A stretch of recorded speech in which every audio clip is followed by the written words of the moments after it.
皆さんごきげんよう、上川薫です。今回取り上げる話題は、自民党総裁選に絡んで小泉進次郎氏の政策について一つ物申すという動画にしようと思います。現在自民党は少数与党であり、そのために自民党の総裁になればイコール国会において自民党の案がどんどんと通るといったような状況ではありません。必ずのように野党に対しても協力を求め、意見の一致が見られたものでなければ、なかなか法案や予算といったものが通らない状況です。だからこそこのような状況下においては、与野党を通じて合意できるような政策といったものを打ち出していくことが自民党の総裁には求められています。このような状況を見て、なかなか物事が決まらないといった点を悪く考える人もいますし、逆に言えば、より慎重に議論を通じて向上させることも可能だと、環境が良くなったと評価する人も出るでしょう。実際にどうなるかの評価は、政権が動き出してからでないと定かではありません。重要なのは、このような状況下において、そもそも出だしから間違っている、もしくは修正すべきといった政策については、今の段階から指摘しておくべきだと思う点です。さて、今回の自民党総裁選においては、一つ特徴があると言われています。それは、候補者同士の激しい論戦といったものが、たびたび行われるような状況にはないのではないかということです。これは、以前行われた総裁選において、小泉進次郎氏の発言が自分自身の足を引っ張るような内容であり、そのために同じ失敗を繰り返さないためにも、そもそも議論するような機会を減らすように仕組まれたのではないかという話があります。実際にどうなのかはわかりませんが、少なくとも今回激しい論戦になるような公開討論の回数が少ないのではないかとは実際に言われています。そうした中においても、すでに各候補者は自分自身の政策などを打ち出しています。現在のところ最も大きなミスを繰り返しているのは、主要候補者である高市氏や小泉進次郎氏ではありません。話の本筋からは離れますが、茂木氏の失敗というものがちょっと目立つように思えます。例えば、庶民感覚がわかるんだぞということをアピールしたいがために、スーパーに赴くも、普段あまりにもそうした場で買い物をしていないことから、スーパーアキダイの店長との会話というものがかなりぎこちなく、聞いている内容も、この人普段全然買い物していないんだなというのがわかるような内容でした。また、子ども食堂について自分が理解があることを示すために行ったとされる視察においても、運営側を手伝うのではなく、お客さんとしてもてなされるような形で子ども食堂に出かけていました。子ども食堂の運営というのは、寄付が多くなければなかなか成り立たないといったこともあり、運営側としてはお客さんが増えるということはあまり歓迎すべき話ではありません。特に子ども食堂の場合だと子どもたちに対してどのような食事を出すかといったことがいつも頭を悩ましていることであり、そこに議員がやってきて議員向けのものを何か考えなければならないというのは負担でしかありません。現場の視察をするにしても、それこそ自分が食材を持ち込んで、その日の子供たちに振る舞うといったような、少なくとも運営側を助けるような行動をすべきでした。これは政策面についての話ではないので、そこを突っ込むなというふうに考える方もおられるでしょう。あまりにも普段やりかねていないことをやろうとしている姿というのは、ちょっと茂木氏の周りの人々は戦略を変えた方がいいですよとアドバイスしてほしいものです。さてそれはそれとして、本命候補者の一人小泉進次郎氏の発言で反響を呼んでいるものがあります。それが観光政策についての言葉です。小泉進次郎氏はある程度の紙を用意した上で自分の発言などが間違わないようにとうとうと読み上げるといったようなタイプで政策面についての話を進めていきました。失言をしないぞという覚悟はちょっと感じられたのですが、しかし用意された内容についても問題点が指摘されています。小泉氏は観光についても重要な産業の一つであり、2030年に向けては訪日観光客数の目標を6000万人とし、受け入れ体制の拡充といったものに取り組むといった話をしていました。訪日観光客6000万人というのは以前からの自民党の政策です。昔であればそのような高い目標を掲げられても、実際にそこにはかなり現実とかけ離れた数字であることから、あまり具体的にそれを非難する人もいなかったように私には思います。しかし、現実に訪日観光客は増え続けており、それによって発生している観光公害、オーバーツーリズム問題はより多くの人々に認識されるようになりました。ですから、昔からこの政策は言っていたんだから私もやるというだけでは、あまりにも政策に対する自分の考えのなさといったものが見えます。ではここで日本の観光産業についての数字を一応確認しておきましょう。こちらの資料は国土交通省観光庁の発表しているものです。訪日外国人旅行者数、出国日本人数の推移とされるグラフ。水色の部分が訪日外国人旅行者数、薄いオレンジ色の部分が出国日本人数です。コロナ禍においては、日本に来る人も日本から出ていく人も少なかったわけですが、それ以外においては、おおむね訪日外国人数は伸び続けています。去年、訪日外国人客数は3687万人でした。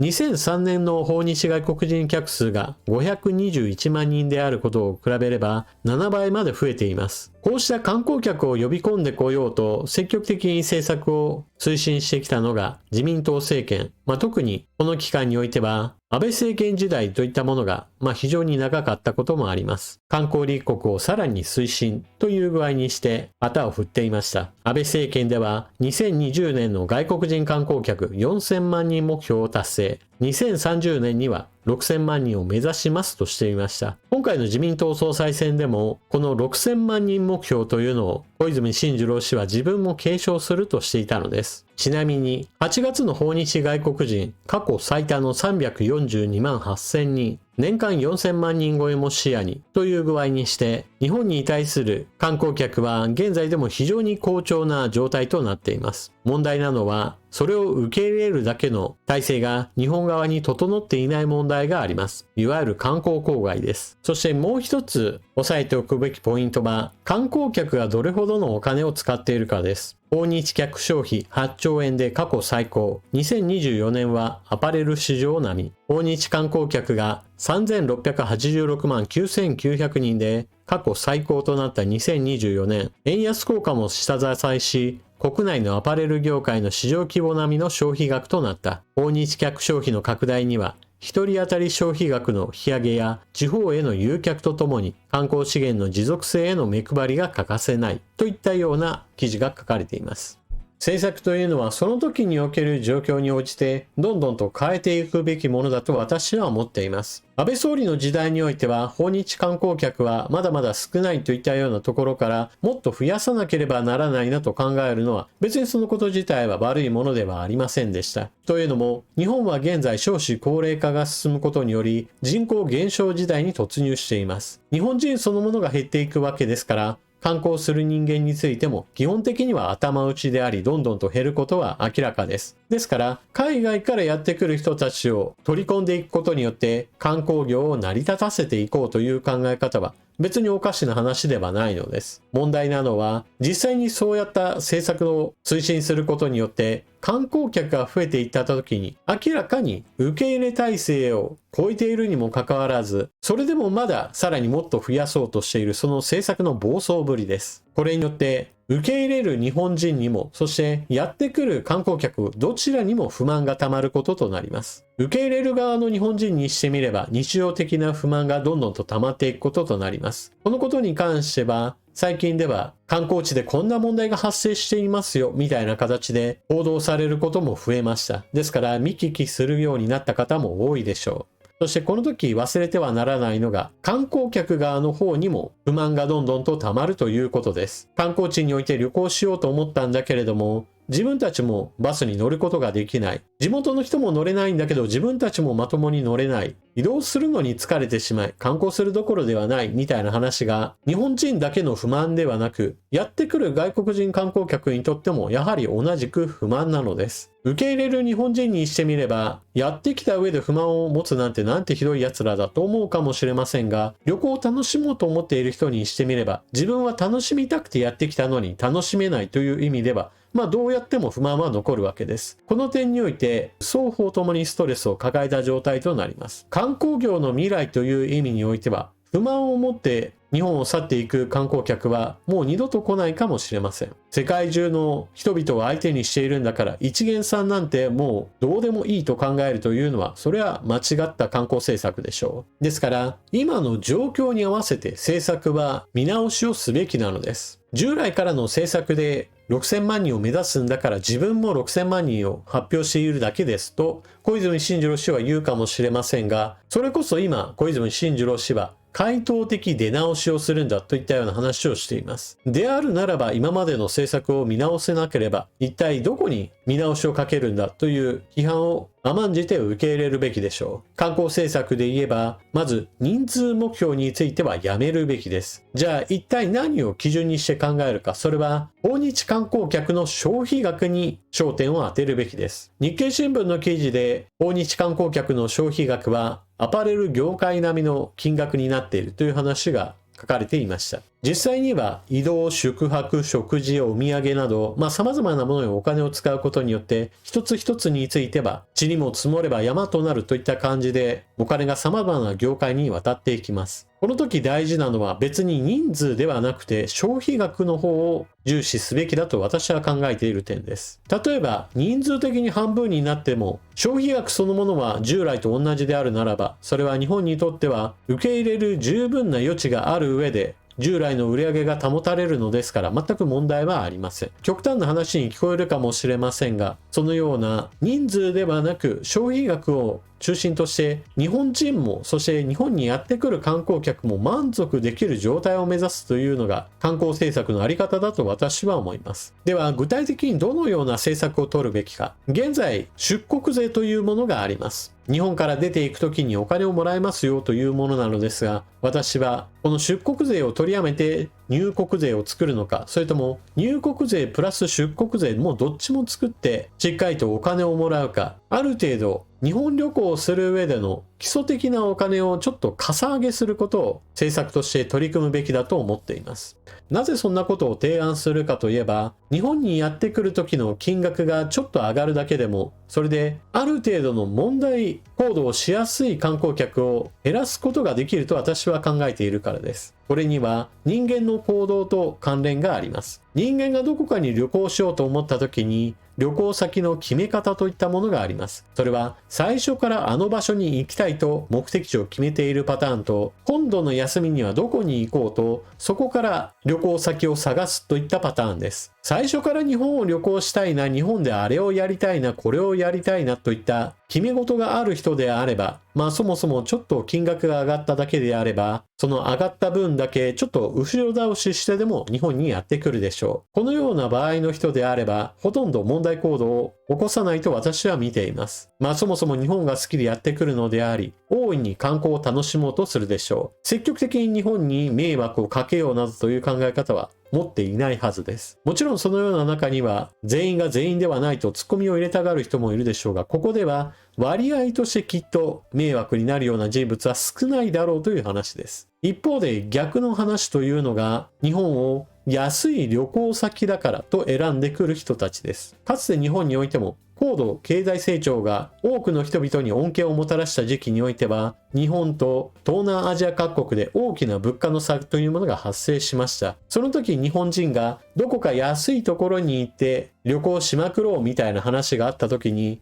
非常に相手国に対する尊敬の念を欠いた行動といったものが見られました。そもそも日本人が自分たちにとっては大したお金ではないといったものでも、物価の安い国に行けばまるでちょっとした小金持ちのように行動することができるといった具合にして、非常に行動が傲慢になりがちといったことが過去の歴史としてありました。今度は全く逆の話として、日本に対してとにかく安い場所どこかなといった時に選定されることが増えてしまったのです。これは日本においてはデフレ経済がずっと続いてきて、一方において海外においてはインフレで物価がどんどんと上昇、それに伴って給料も日本よりもずっと高いレベルで上昇し、その上で為替の問題で円がどんどんと安くなるといったような条件が重なることによって、日本がとてもお手頃な旅行先として上がるようになったわけです。そのような形で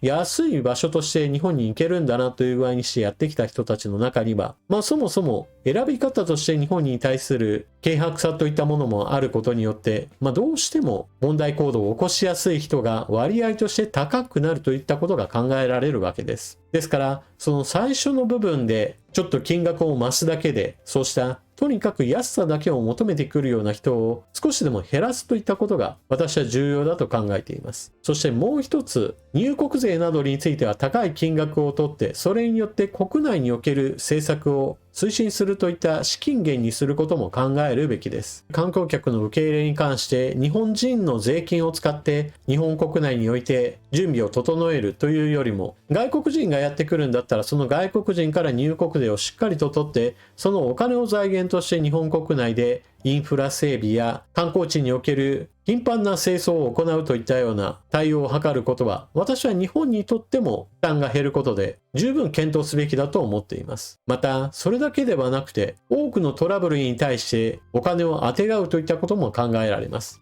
例えば、やってくる観光客数が多くなってくると、急病で病院に担ぎ込まれる人数についてもどうしても上がってきます。その時に外国の病院であれば、あなたのクレジットカードは一体いくらまで切れますか、そこまでのお金しかちょっと今はできませんよ、みたいなかなり非常な宣告も行われることがあります。また日本人がアメリカに行った時に急病になって、それに伴って100万、200万、300万といったとんでもない額を請求されるといったこともそれなりに聞くものです。しかし逆に日本にやってきて急病になった人物が後で払うからといって帰国した後、踏み倒すといった例などについては、なかなか外国ほど厳しく取り立てが行えないといった問題が発生しています。観光入国税でしっかりとした額をもらっておけば、そのような踏み倒しを行って病院経営にダメージを与えるようなことに関して、なるべく損失をカバーするような仕組みといったものを整えることもできるのではないでしょうか。なお、今回は小泉進次郎氏がこのように従来の政策を丸々言っているだけでというような軽薄さを感じたので指摘しましたが、他の候補者においても、じゃあ安倍政権時代からの観光立国政策を見直すと言っているかといえば、ほとんどの人が